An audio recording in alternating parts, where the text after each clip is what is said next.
Hey everybody, I was just out working around the homestead and I thought I'd show you something kind of neat. Let's go over here and check it out.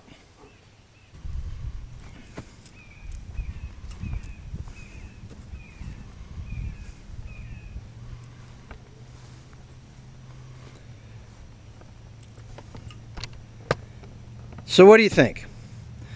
No, not the stack of wood. What's underneath it and on both ends?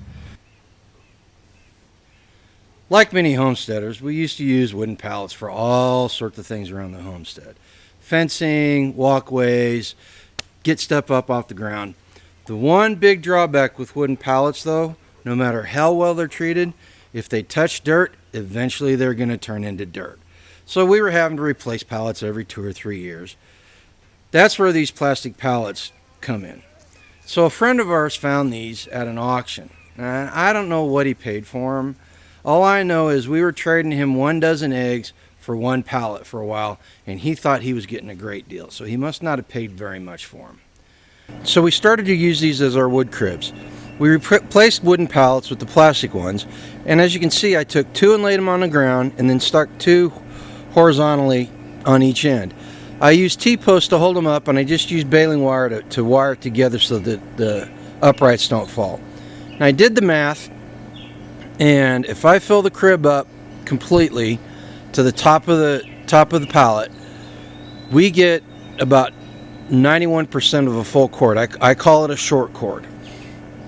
And it works out really well. So in the fall and winter, we'll cover this wood with tarps, and that'll keep it from getting wet. And I need wood through the winter time. I'll just bring it up from our freshly cut pile. Let's go down to the bottom hill and take a look at that. So here are the cribs that we put our freshly cut wood in. They're made the same exact way as the ones up at the top of the hill. The only difference is we don't cover these up with tarps. We let them sit for 6 months to a year so that the wood seasons well. And then, like I said, as we need it, we'll come and we'll just bring an entire crib up at one time. And it usually takes about 5-6 cords a year for us to heat the house. Now, we use these pallets for other things on the homestead too. Let's go take a look. So here's 6 of them that we use as a hay crib. They're built the same way. I didn't use T-posts to hold them up. I've just got them wired together. And then I've got 2 across the back because the sheep and goats have a habit of sticking their heads through the fence and trying to eat the hay. And I can hold probably 12, 14 square bales of hay in there. It works out really well. And then we've also got this vehicle gate, this tubular vehicle gate that we salvaged from a property that Angela was selling. And we use it because the animals will come out here and graze on the grass right here.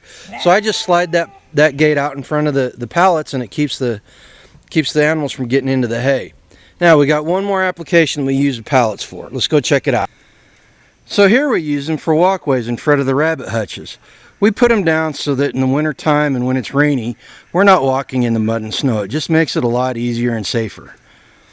I also use these plastic pallets as fencing. I just drive the T-posts into the ground and wire them to the T-posts like I did on the end of the wood cribs, and they'll work perfectly fine. Animals won't be able to chew them up. They won't be able to break them as easily, and they'll keep your animals secure and safe.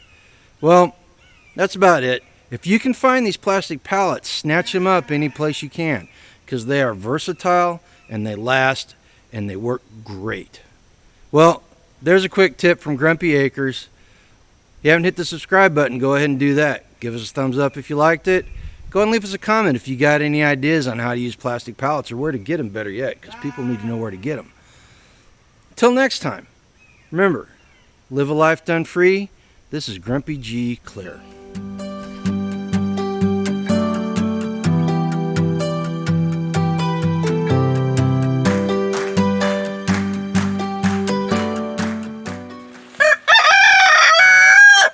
Thanks, Milo.